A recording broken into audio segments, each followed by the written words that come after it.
창세기 35장 1절부터 8절까지의 말씀, 여러분이 찾으신 줄 알고 같이 교독하도록 하겠습니다. 하나님이 야곱에게 이르시되 일어나 베델로 올라가서 거기 거주하며 네가 내 형 에서의 낯을 피하여 도망하던 때에 내게 나타났던 하나님께 거기서 제단을 쌓아라 하신지라. 야곱이 이에 자기 집안 사람과 자기와 함께한 모든 자에게 이르되 너희 중에 있는 이방 신상들을 버리고 자신을 정결하게 하고 너희들의 의복을 바꾸어 입으라. 우리가 일어나 베델레 올라가자. 내 환난 날에 내게 응답하시며 내가 가는 길에서 나와 함께 하신 하나님께 내가 거기서 제단을 쌓으려 하노라 하매, 그들이 자기 손에 있는 모든 이방 신상들과 자기 귀에 있는 귀고리들을 야곱에게 주는지라. 야곱이 그것들을 세겜 근처 상수리 나무 아래에 묻고, 그들이 떠났으나 하나님이 그 사면 고울들로 크게 두려워하게 하셨으므로 야곱의 아들들을 추격하는 자가 없었더라. 야곱과 그와 함께한 모든 사람이 가나안 땅 루스 곧 베델에 이르고, 그가 거기서 제단을 쌓고 그곳을 엘 베델이라 불렀으니 이는 그의 형의 낯을 피할 때에 하나님이 거기서 그에게 나타나셨음이더라. 리브가의 유모 드보라가 죽음에 그를 베델 아래에 있는 상수리 나무 밑에 장사하고 그 나무 이름을 알론 바굿이라 불렀더라. 아멘.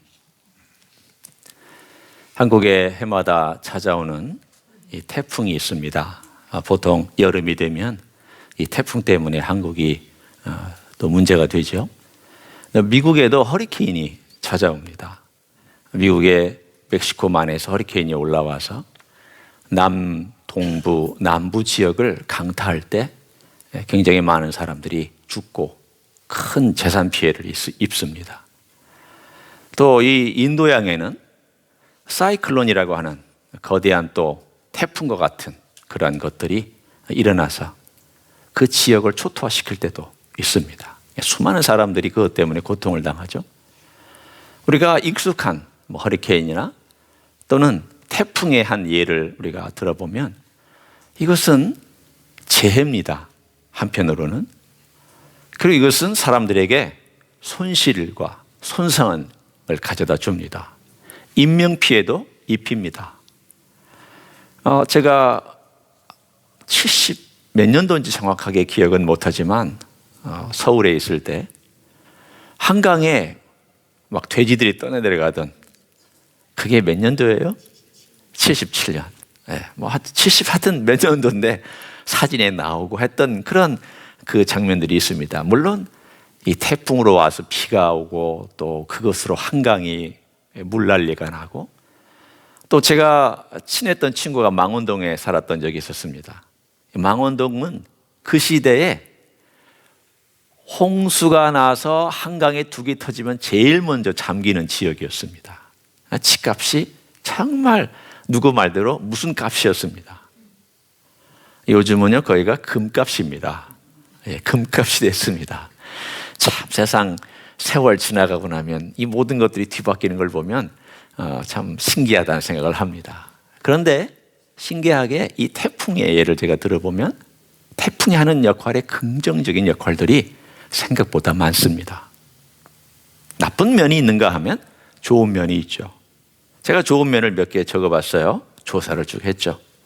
첫째는 물 부족 현상을 해소해 줍니다. 태풍이 남쪽에 있는 물을 잔뜩 가져와서 쫙 뿌려주니까. 두 번째는 이 지구의 남쪽과 북쪽의 온도 차이가 너무 나는 것을 태풍으로 인해서 그 격차를 줄여줍니다. 신기하죠? 세 번째는 바다와 공기를 정화시킵니다. 깨끗하게 청소를 쫙 해버립니다. 네 번째는 바닷물을 한번 휙 뒤집어 놔서 그 안에 있던 플랑크톤과 영양분들이 충분히 올라와서 순환을 시켜줍니다. 참 어떻게 생각하면 이 네 가지 외에 뭐 다른 것들이 더 발견될 수도 있겠지만, 비극이라고 생각하고 또는 불행이라고 생각하는 것만 항상 있는 건 아닙니다. 위기나 나쁜 것만이 항상 있는 것도 아닙니다. 근데 우리가 하는 습관처럼 하는 말이 있잖아요. 위기는 기회가 된다고. 이 위기가 어떤 위기에서 온 것인가, 그거는 우리가 오늘 크게 상관하지 않아도 그 위기를 하나님 아버지 앞에서 잘 사용하면 그 위기는 하나님이 주시는 기회로, 그래서 이것이 엄청난 축복의 통로가 되는 것을 우리는 발견하곤 합니다. 오늘 야곱의 이야기가 그렇습니다. 35장의 사건은 그가 태풍의 눈의 한가운데 들어와 있는 그러한 사건으로부터 출발해서 그 안에 들어와 있는 심정으로 우리가 읽어야 됩니다. 왜냐하면 새벽 기도를 우리가 쭉 하신 분들은 그 이미 들어서 알고 성경에 익숙한 분들은 아시겠습니다. 하지만 모르는 분들을 위해서 간단하게 설명하면 32장 약복 강가에서 야곱이 하나님과 씨름해서 이스라엘이라는 이름을 얻었습니다. 멋진 일이었죠. 이름을 새로 얻었다는 것은 새로운 신분, 새로운 관계, 새로운 존재, 새로운 시작을 의미하는 것이었기 때문에 그에게는 가나안 땅에 들어오기 전에 그 이름을 얻었다는 것은 굉장한 축복을 얻은 거나 진배가 없습니다. 멋졌죠. 그래서 그 기도가, 그 하나님과 씨름이 끝난 다음 자기를 20년 동안 괴롭혔던 형과의 문제가 해결됐습니다. 20년 묵은 그 때가 쫙 씻겨 나간 거죠. 묵은 짐이 쫙 없어져 버린 거죠. 얼마나 기분 좋았을까요? 그리고 흔히 우리들이 하는 것처럼 기분 좋게 요단강을 건너서 바로 세겜이라는 땅에 갔습니다. 그때 그들이 들어갔을 때에 야곱과 그 일행들은 아마도 이런 생각을 했을 겁니다. 드디어 이제는 불행 끝이다. 행복이 시작됐다. 왜냐하면 하나님이 이렇게 도와주시지 않느냐, 하나님이 이렇게 역사하시지 않느냐. 그러면서 그들이 세겜 땅 가까이 가서 그 곁에다가 밭을 샀다고 성경은 나옵니다. 사서 거기서 머물기 시작했습니다. 얼마나 머물렀는지 모르지만 그들이 머물렀을 때에 어느 날 디나가 이 세겜성에 놀러 갔다가 강간을 당합니다. 그러자 이것에 분노한 둘째와 셋째 아들 시므온과 레위가 꾀를 내고 거짓말로 그들과 협력하는 척 하다가, 너희들이 우리와 교류하고 너희 딸을 받고 우리도 딸을 주려면 너희들이 할례를 받아라.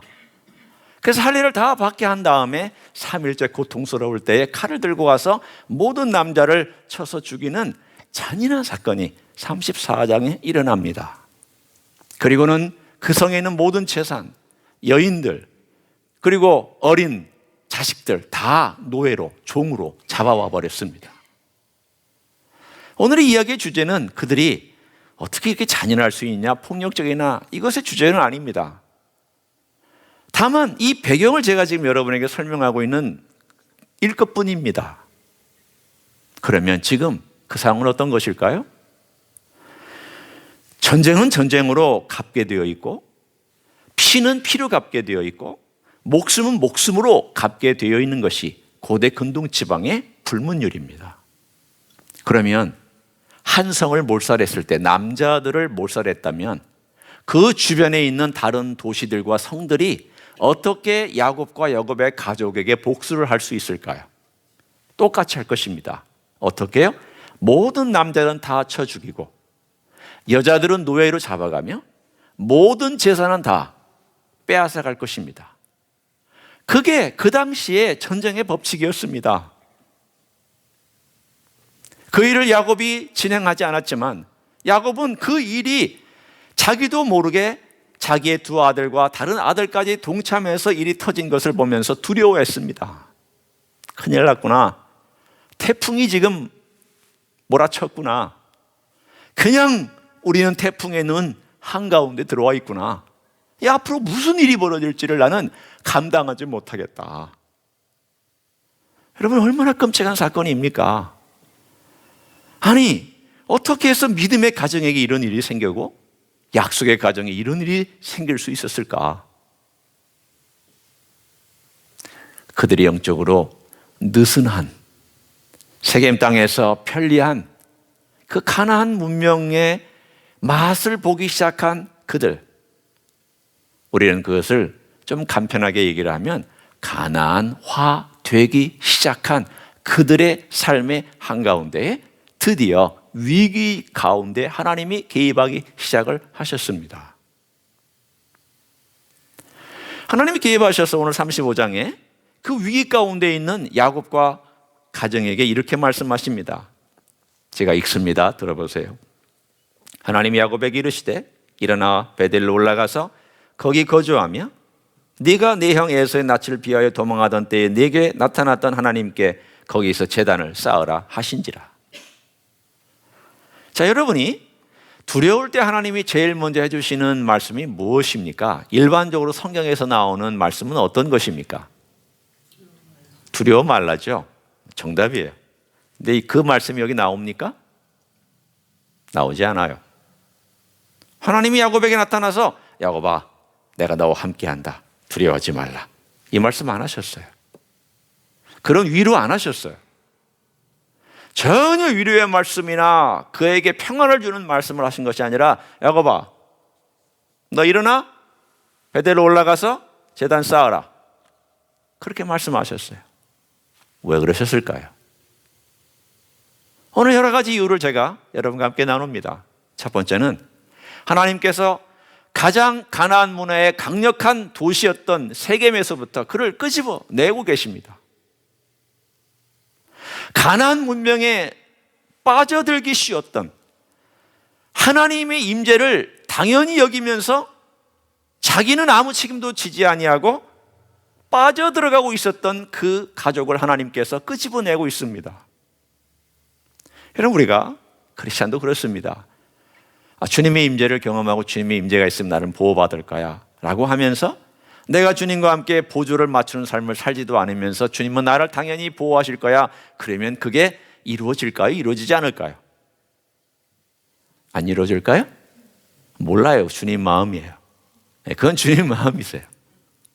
그러나 우리는 주님과 보조를 맞추지도 않으면서 주님이 나를 보호하실 거야. 이건 미신이에요. 이건 잘못된 거예요. 내가 내 마음대로 살면서 위험한 길을 위태위태하게 벼랑 끝을 아주 간신히 걸어가면서 주님이 보호하시니까 나는 벼랑에서 안 떨어질 거야. 그거 똑같은 거예요.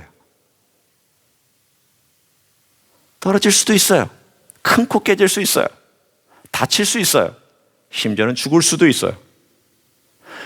결국 주님의 임재는 우리가 그 주님의 임재 안에서 얼마나 보조를 맞추느냐에 같이 맞물려 있습니다.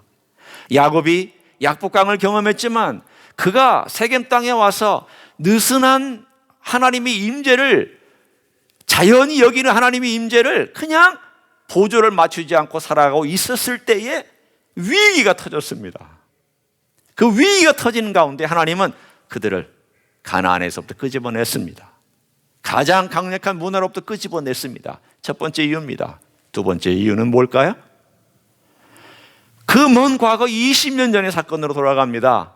야곱아, 네가 나한테 약속하지 않았느냐?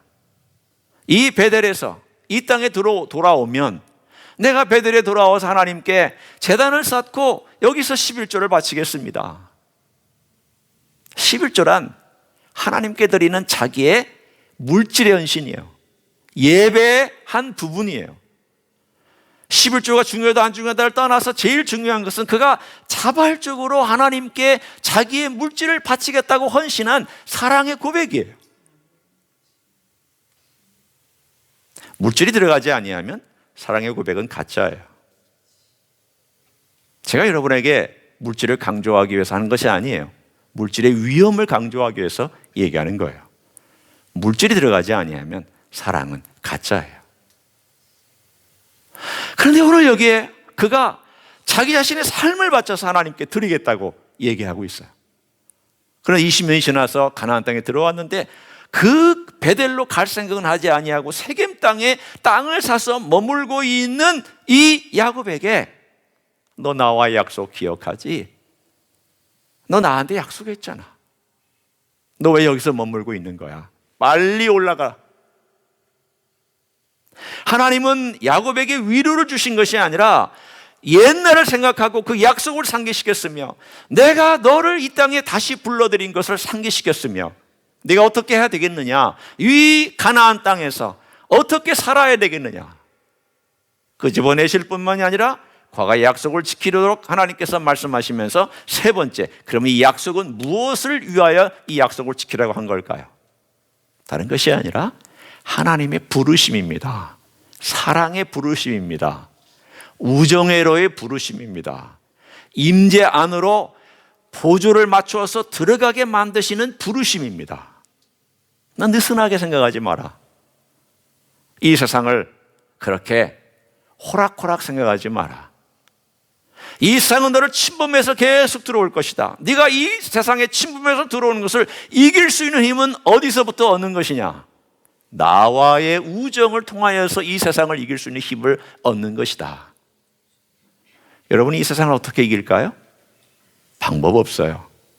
예수님의 이름으로 이기고, 예수님의 능력으로 이기고, 예수님과의 교제와 예수님과의 나누는 우정으로 이기고 뚫고 나가는 방법밖에 없어요. 우리에게 개인적으로 이런 위기가 닥칠 때가 있지 않습니까? 어떨 때는 가정의 위기가 닥치고요, 어떨 때는 개인적인 위기가 닥칩니다. 어떨 때는 사회적인 위기가 닥칩니다. 마치 우리가 지금 뉴스에서 보고 있는 이 코로나 바이러스 우한 폐렴처럼 참 어떻게 해서 이게 출발됐는지 여러 가설들도 많고 이야기들도 많고 이렇게 하면 된다 저렇게 하면 된다. 여러분, 그런 거짓된 것들에 너무 빠지지 않았으면 좋겠습니다. 그걸로 막 퍼나르고 그런 거 하지 마십시오. 내 중심은 어떻게 해야 될까요? 하나님을 바라보고 있어야 돼요. 이럴 때일수록 분명히 누가복음 21장에 가보면 성경에 말세의 징조 가운데 전쟁에 대한 소문과 전쟁이 첫 번째 등장하고, 그리고 거기에 큰 지진과 기근과 전염병이라고 나와 있습니다. 그러니까 일반적으로 자연의 현상 중에 나타날 수 있는 우리가 늘 익숙한 것들 가운데 나타날 수 있는 것이 지진과 기근과 그리고 전염병입니다. 그 다음에 하늘에 있는 여러 징조와 두려운 하늘의 징조들이 나옵니다. 오늘 이 일어나고 있는 이 전염병 우리가 가만히 생각해 보면서 하나님 아버지 앞에 우리는 내가 어떻게 서야 하지? 내가 어떻게 걸어가야 하지? 앞으로 이런 것들이 크게 돌 수 있는 가능성이 있는데, 이것뿐만이 아니라 이것보다 더한 전염병들이 앞으로 생길 텐데 어떻게 살지? 두렵죠. 염려가 돼요. 지금 한국 쭉쭉 퍼져나가고 있어요. 이렇게 퍼져나가는 그러한 전염병이 없었을 정도로 퍼져나가고 있어요. 한번 생각해 보세요. 이런 경우가 없었잖아요. 이렇게까지 퍼질 수 있는 것들이 그 전례에 그렇게 많지가 않아요. 우리는 마치 태풍의 한 가운데 와 있는 것처럼 마음이 불안하고 염려가 될 때 있습니다. 우리가 이것을 어떻게 뚫고 나가느냐? 우리가 뉴스는 들어야 되고 또 좋은 정보는 받아야 되고 또 그 정보가 확실한지에 대하여 확인은 해야 되겠지만, 그러나 거기에 온 마음을 두고 있으면서 그것과 씨름하는 시간 대신에, 아니 그만큼의 시간을 우리가 할애하고 있다면 주님과 함께 시간을 보내는 쪽으로 여러분이 바꾸셔야 됩니다. 주님의 우정, 주님과 보내는 시간, 주님께서 부르시는 시간이잖아요. 위기 때는, 태풍 때는, 태풍의 눈의 한가운데 들어와 있을 때는, 위협이 있을 때는, 전염병이 돌 때는, 기근이 있을 때는, 지진이 있을 때는 뭘 하라고 하나님 말씀하고 계시는가? 너 나를 바라보라는 거예요. 나를 바라봐. 내가 너를 부르고 있잖아. 내가 너를 찾고 있잖아. 네가 나에게 와서 하나님 섬기겠다고 했던 그 약속들을 생각해봐. 저는 하나님의 것입니다. 저는 하나님께 제 삶을 바치겠습니다라고 고백했던 그 고백들을 한번 생각해봐. 네가 이 세상에 여러 가지 일들로 인해서 바쁘게 지나면서 그렇게 살아오지는 않았어? 이제 돌아와야 될 때가 아니야? 만약에 주님께서 그렇게 부르신다면 우리가 오늘 야곱처럼 그 음성의 부르심을 듣고 하나님이 부르시는구나, 내가 깜빡했구나, 내가 자칫 놓쳤구나, 내가 더 중요한 것을 놓치고 살았구나, 그냥 내가 내 양떼들과 소떼들의 관심 가지고 살았구나, 그냥 경제적인 것에 내가 너무 몰두하고 살았구나, 이게 전부가 아닌데 내가 왜 이것에 내 정신이 쏙 빠져 있었을까? 위기가 닥치고 나니까 갑자기 주님의 음성을 듣고 그 음성에 대한 반응이 새롭게 변하기 시작합니다. 그것이 장면 두 번째예요. 2절부터 오늘 5절까지 얘가 두 번째 장면입니다. 하나님이 이렇게 부르신 그 장면을, 그 이야기를 야곱이 듣는 순간 야곱이 한 행동을 우리는 잘 알고 있잖아요. 자, 한번 보겠습니다. 야곱이 어떤 결단을 하고 있는지를 보세요. 야곱이 이에 자기 집안 사람과 자기와 함께한 모든 자에게 이르되 너희 중에 있는 이방 신상들을 버리고 자신을 정결하게 하고 너의 의복을 바꾸어 입으라. 그리고 나서 4절을 한번 봅니다. 그들이 자기 손에 있는 모든 이방 신상들과 자기 귀에 있는 귀고리들을 야곱에게 주는지라. 아니, 이방 신상은 그렇다 치고 귀에 있는 귀고리들은 뭐가 잘못된 거예요? 뭐가 문제예요? 이렇게 다 이방 신상들이 있는 것들 다 버리고 귀고리까지 버리면 우리 김민홍 집사님 뭐 먹고 살라고? 귀금속 하는 분은 뭐 먹고 살라고 다 버려버리면 어떡해? 금세공을 한 사람도 먹고 살아야 하잖아요. 이게 뭘 의미하고 있을까요? 여기에 나와 있는 귀고리들은 이방 신상과 관련된 것들이에요. 귀고리를 대표적으로 얘기하는 겁니다. 목걸이도 마찬가지예요. 코걸이도 마찬가지고, 발 목에 차는 것도 마찬가지고, 손목에 차는 것도 마찬가지고, 그 시대에는요 우리가 상상할 수 있는 모든 것 다 차고 있었어요.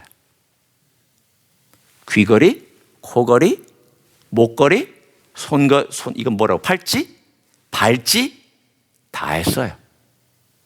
여러분, 우리만 하는 게 아니에요. 이건 고대 문명에서도 눈이 많이 발견되는 증거들이 있어요. 그런데 그 특징이 있어요. 그들이 귀걸이를 하거나 목걸이를 할 때 거기다 우상을 새겨넣어요. 그 우상을 새겨내면 그 우상의 특징이 뭐냐면, 이 우상이, 예를 들면 귀와 관련된 어떤 우상이 나를 보호해 줄 거야. 여기 목걸이가 있으면 여기다가 이방신상을 하나 새겨 놓으면 이 이방신이 나를 가는 곳마다 보호해 줄 거야. 여자분들에게 있어서 이 장신품은 항상이잖아요. 그러면 우상들의 임재를 경험하고 사는 거예요. 왜냐하면 어디든지 있으니까. 하나님의 임재가 아니라 우상의 임재예요. 이와 마찬가지가 무엇이 있을까요? 제가 한번 예를 들어 봅니다. 우리가 십자가의 목걸이를 한다고 쳐요. 자, 내가 어느 날 우리 김영웅 집사님한테 금 한 좀 들어간 아주 멋있는 십자가 목걸이를 하나 주문을 했어요. 이 십자가 목걸이를 왜 주문했느냐, 여러 가지 가능성을 제가 놓고 얘기합니다. 나는 내가 그리스도인이라는 것을 드러내고 싶어서 합니다. 그건 오케이, 괜찮아요. 이 십자가 목걸이를 하면은 혹시 제가 무슨 보호를 받을 수 있을까 봐 문제가 생기는 거예요. X표예요. 근데 이 십자가 목걸이를 하면 내가 뭔가 불안한 것이 좀 안정이 되고 평안해져요. 우상이에요. 십자가 목걸이 때문에 평안해지는 거 우상이에요. 십자가 목걸이는 여러분을 평안하게 만들어주지 않아요. 십자가 목걸이는 여러분을 애군이나 나쁜 것에서 여러분을 보호해주지 않아요. 그거 의지하고 있으면 그거 우상이에요. 그런 사소하지만 익숙한 것들이 그 집안 사람들에게 쫙 퍼져 있었어요. 그런데 이것은 하나님의 임재를 경험하는 데 방해물이에요. 우리 시대는 어떤 것들이 있을까요? 뭐 많이 있죠. 주일날은 우리가 하나님 예배하러 와서 하나님 안녕하세요 하고 인사하고, 교회 떠날 때는 어떻게 떠나죠? 하나님 안녕히 계세요 하고 교회를 떠나요. 그리고 주중에는 내가 편리한 이방 신상들하고 친하게 지내요. 직장도 내 이방 신상이 될 수 있어요. 하나님이 그곳에 계시지 않으면. 내 돈도 이방 신상이 될 수 있어요. 하나님의 주권이 그곳에 있지 않으면. 내 차도 우상이 될 수 있어요. 하나님의 주권과 다스림이 그 차에 있지 않으면. 내 집도 마찬가지예요. 내가 일주일 사는 동안에 그 집에서 기도 한 번 안 하고 제대로 하나님께 예배 한 번 드리지 않은 집은 이방 신상과 다름이 없어요.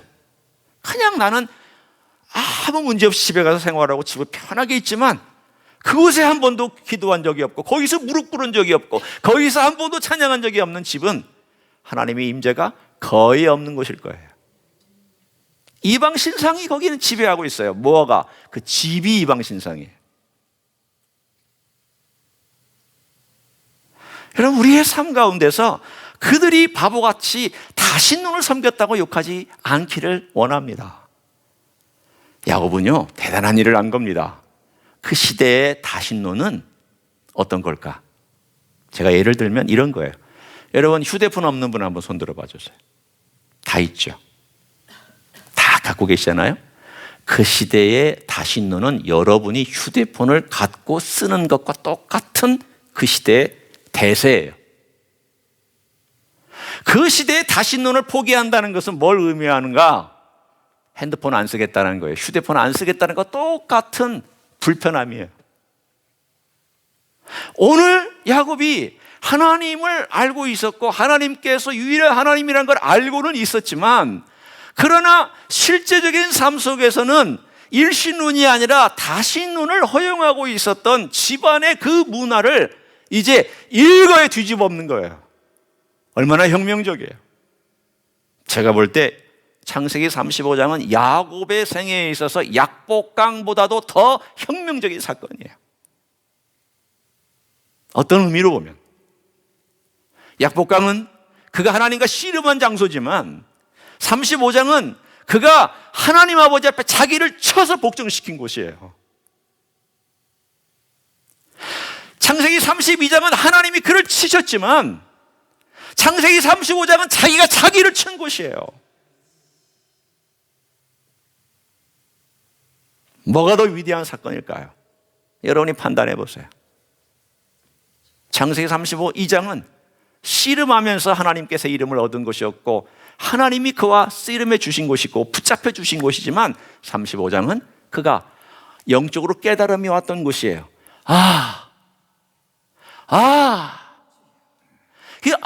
라고 하는 이 순간 영적으로 이거구나, 하나님을 섬기고 하나님을 예배한다는 건 이거구나라고 그의 영적인 눈이 확 하고 열렸던, 그 태풍의 눈 한가운데서 눈이 열렸던, 태풍의 눈 한가운데서 하나님을 이렇게 섬겨야 된다는 것이 그냥 마음이 열렸던 그 순간이 창세기 35장이에요. 우리 안에 있는 하나님의 임재를 방해하고 있는 우상들이 뭘까요? 이거 하나씩 하나씩 묻으셔야 돼요. 한꺼번에 묻으시면 좋죠. 그러나 이거 쉽지 않거든요. 한꺼번에 묻는다는 것은 아마 여러분이 혁명적인 어떤 결단이 필요할 거예요. 그러나 내 삶 속에서 나를 붙잡고 있었던 우상들이 있다면, 여전히 믿음은 일신론인데 삶은 다신론이라면, 이 다신론 중에 나를 붙잡고 있는 이 우상들, 신들을 하나하나씩 처단시켜 나가셔야 돼요. 처단시키지 아니하면 여러분의 인생은 여전히 떠돌이 맴돌고 있는, 하나님께 갔다가 떨어졌다가 갔다가 떨어졌다가 똑같은 일생을 반복하면서 발전이 없는 인생을 살아갈 가능성이 많습니다. 사랑하는 성도 여러분, 오늘 우리의 삶 속에서 하나님께서 두 번째 말씀하시는 내용이 어떻게 해야 우리가 하나님과의 우정을 깊이 나눌 수 있을까요? 여러분이 만약에 저에게 묻는다면 또 제 스스로 제가 묻는다면 어떻게 하나님과의 깊은 임재를 경험할 수 있을까요? 라고 묻는다면 첫째는 하나님께서 부르실 때, 둘째, 그 부르심 앞에 결단하고 서는 거, 버릴 거 버리는 거예요.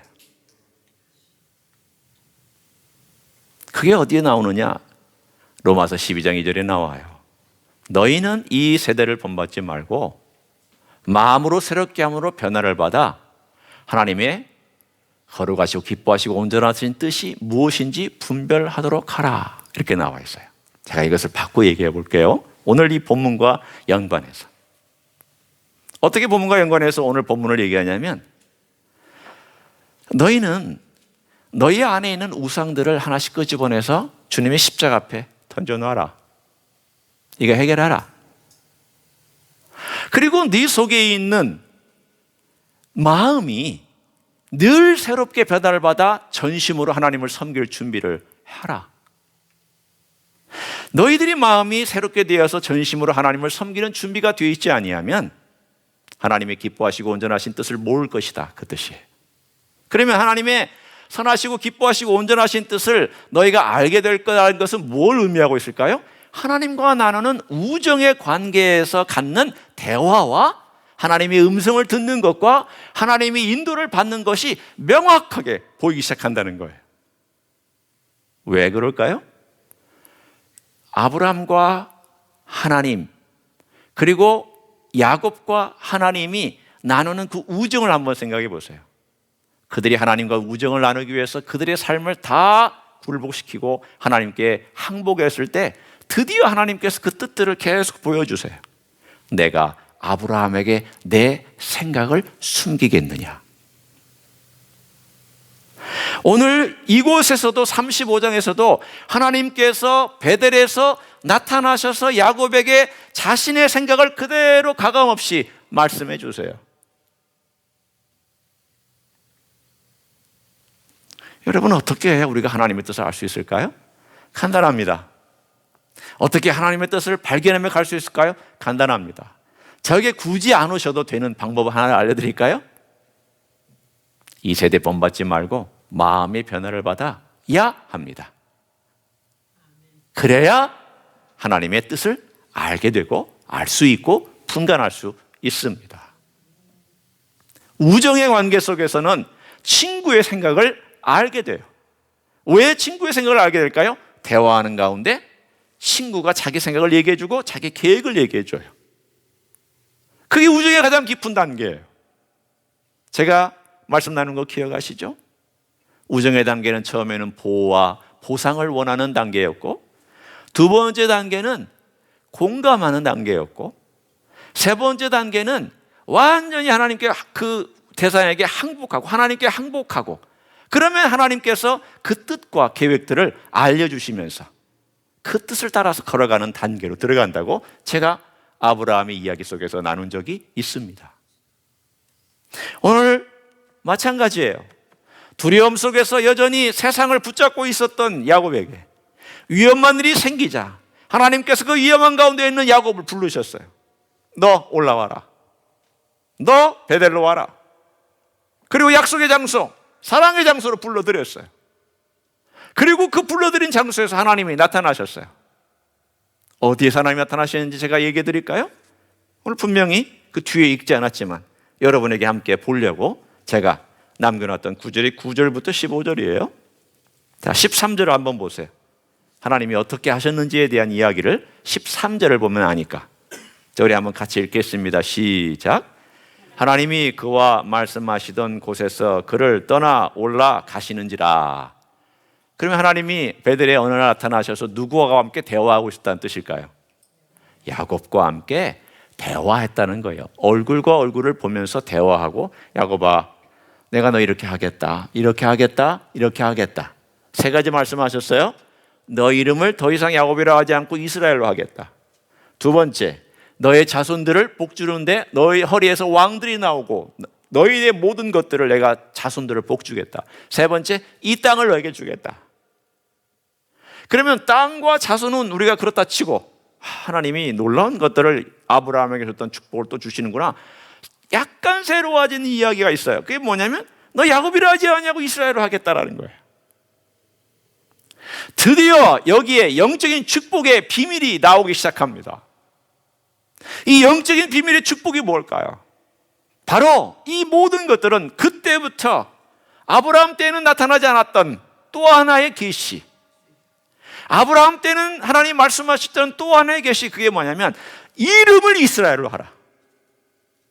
이 이스라엘이 계속해서 이스라엘로 정착되는 놀라운 이야기예요. 그 나라의 이름이 이스라엘이 되었고 그 민족의 이름이 이스라엘이 되었어요. 지금도 이스라엘이에요. 영원히 이스라엘로 될 거예요. 그 이스라엘은 뭘 의미하고 있을까요? 하나님 편에 서 있는 인생을 얘기하는 거예요. 네가 나와 씨름해서 이겼다. 이 말은 너는 내 편이다. 너는 내게 속하였다. 내가 너에게 져줌으로 너는 내게 속하였고 너가 이겼지만 너는 나에게 오히려 항복함으로 네가 내 것이고 나는 너에게 또한 속하여 있다 라고 하는 하나님의 맹세의 이야기가 이스라엘이에요. 자, 우리에게로 돌아옵니다. 베델에서 하나님을 섬겼더니 그 지나는 그 시간 동안에 거기는 그냥 일상생활을 거기서 살았어요. 하나님께 예배하고 거기서 양치고 거기서 소떼를 먹였습니다. 거기서 하나님의 이름을 불렀습니다. 평범한 삶입니다. 그러나 그 과거를 뒤로하고 이제는 모든 잔재들은 다 세겜에 있는 상수리 나무아래 묻고 순결하고 온전한 마음으로 하나님을 예배하기 시작을 했습니다. 그랬더니 어느 날 하나님이 나타나셔서 야곱에게 말씀해 주십니다. 네 이름을 이스라엘이라 하라. 아니, 하나님 32장에 이미 이스라엘로 바꿔주셨잖아요. 뭐 새삼스럽게 이스라엘입니까? 오늘 35장은 하나님께서 아브라함에게 약속했던 그 약속을 공식적으로 officially 야곱을 통하여 하시겠다고 하는 것을 세상에 공포하는 날이에요. 그동안에는 내가 너 축복하겠다, 아브라함을 축복했다, 축복을 해주겠다, 그런 약속들만 하나님 하셨어요. 그리고 32장에 와서는 이스라엘 이름을 주셨어요. 이제는 이 모든 걸 합쳐가지고 35장에 와서 이스라엘 이름을 공식적으로 불러주셨고, 그리고 아브라함에게 주셨던 모든 약속을 공식적으로 인정해 주시고, 이거다. 내가 앞으로 너를 대우할 때 이스라엘로 대우할 것이다. 이거예요. 하나님이 나를 어떻게 대우하시는가? 이건 굉장히 중요한 사건입니다. 여러분, 예수 믿는 사람들을 우리가 뭐라고 부르는가 하면 그리스도인으로 불러요.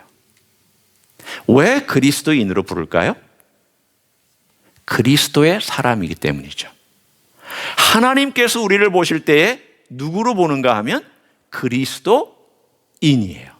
그리스도의 사람으로 보시는 거예요. 나는 야곱 같은 인생이에요. 자연인이에요. 내 욕망 여전히 내 속에 있습니다. 뒤에 가보세요. 그 이름이 야곱으로 바뀌어 있는지 아니 야곱으로 나오는지 이스라엘로 나오는지 뭐로 나올까요? 아니에요. 여전히 야곱으로 나와요. 목사가 이런 질문할 때는 그 함정을 잘 생각하셔야 돼요.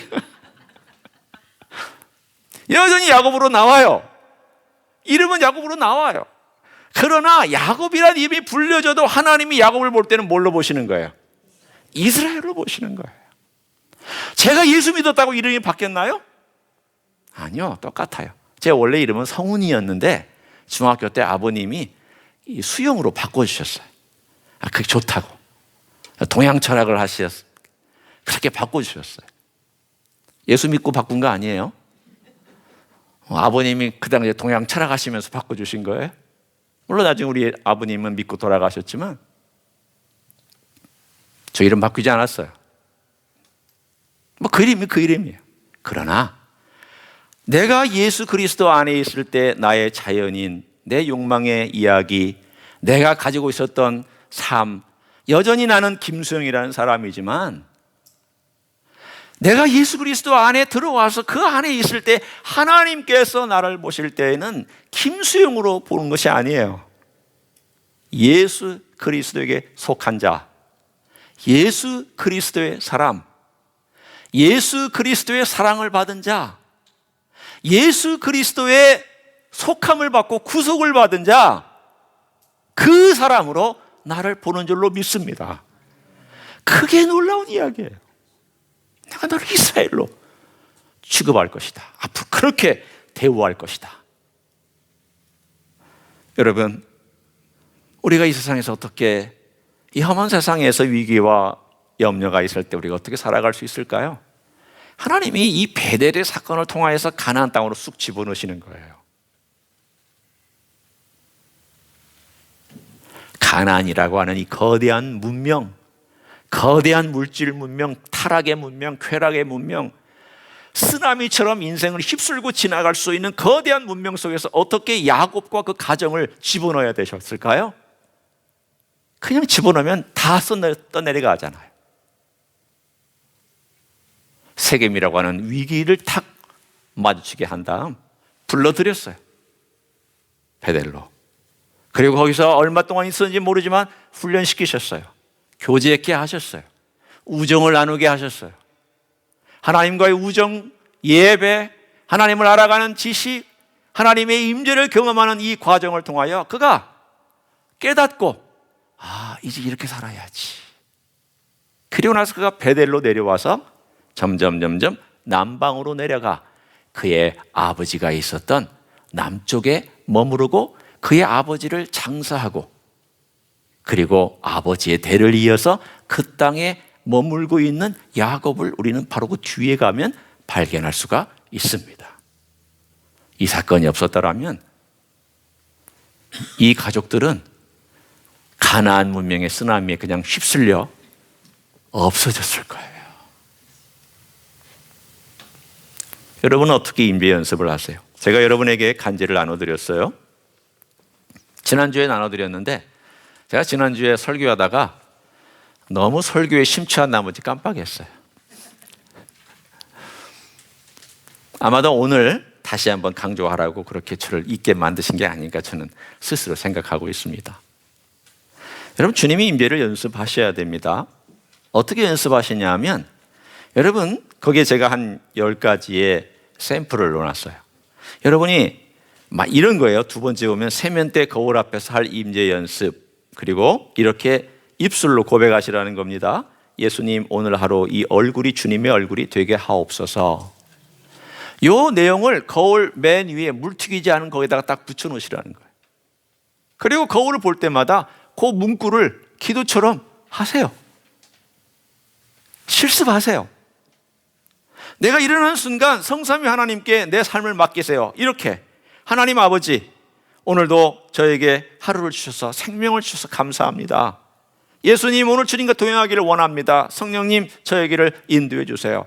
성삼위 하나님께 그분과 동행하고 그분의 임재를 경험하게 하여 기도를 시작하시는 거예요. 맡겨드리는 하루로 시작하시라는 거예요. 일어나자마자 이렇게 시작하지 말고, 일어나자마자 하나님 아버지 감사합니다, 이렇게 시작하시라는 거예요.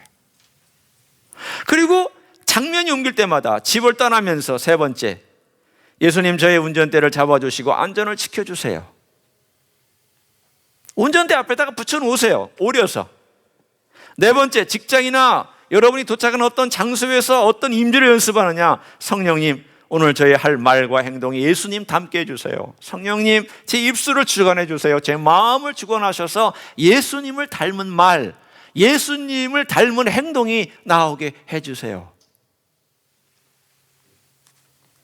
점심시간에 여러분 당연히 식사하면서 점심시간 드시겠죠? 여러분 그렇게 하셔도 되고 여기 있는 거 해줘도 돼요. 또 직장을 떠나면서 기도하시라는 거예요. 떠날 때에도 예수님, 오늘 하루 일할 수 있는 건강과 기회를 주셔서 감사합니다. 집에 도착할 때까지 저의 안전을 지켜주세요. 짧은 기도지만 주님과 수시로 교통하는 시간을 가지시라는 거예요. 몰아서 하지 마세요. 몰아서 하는 것보다 자주 하는 게 좋아요. 밥도 몰아서 먹으면 어떻게 될까요? 체하죠. 잘 아시네요. 잘 아시네요. 밥도 그때 분량만큼 소식하고 먹을 만큼 먹는 분이 건강하게 살잖아요. 기도의 분량도 자주 드리세요. 자주 임재를 연습하셔야 돼요. 하루를 마감하면서 또 삼위일체 하나님께 마감하는 거예요. 8번 보세요. 하나님 아버지, 오늘 아버지께 영광을 돌리지 못한 죄가 있으면 용서해 주세요. 예수님 오늘 밤도 지켜주시고 꿈에서도 우리 주님 볼 수 있기를 원해요. 성령님, 밤에도 제 안에 평안을 주소서. 성삼위 하나님으로부터 시작해서 성삼위 하나님으로 끝나고 그 사이에서 여러분이 할 수 있는 기도를 그 군데군데마다 붙여놓고 내가 장소를 옮길 때 혹은 활동을 옮길 때마다 거기에서 주님께 드리는 기도문을 여러분이 만들고 직접 써서 거기다가 두꺼운 종이로 붙여놓든지 연습이 될 때까지 여러분이 그 상황에 맞게 그 실체를 실천하기 위해서 이 임재를 실제를 경험하기 위해서 여러분이 좀 해놓고 연습하셨으면 좋겠어요. 제가 지금 그래서 의도적으로 연습하고 있습니다.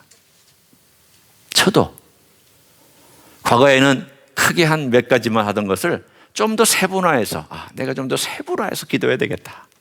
좀 더 세분화해서 내 모든 영역, 내가 가는 영역, 내가 취미생활하는 영역, 내가 일하는 영역, 내가 만나는 영역, 모든 영역에 주님의 임재를 내가 초청하고 주님과 보조를 맞추는 삶을 내가 연습해야 되겠다.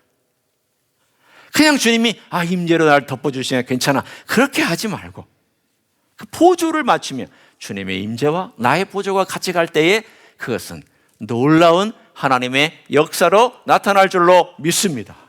연습하시고 여러분이 연습하신 다음 저에게 오셔서 얘기해 주세요. 목사님, 해봤더니 되더라고요. 목사님, 기도했더니 제가 이런 경험들을 했습니다. 이런 간증들을 저에게 해주시고, 혹시라도 목사님 아무리 해도 안 돼요. 이런 분들은 제가 특단의 조치를 취하도록 하겠습니다. 그러나 해보세요. 해보시면 돼요.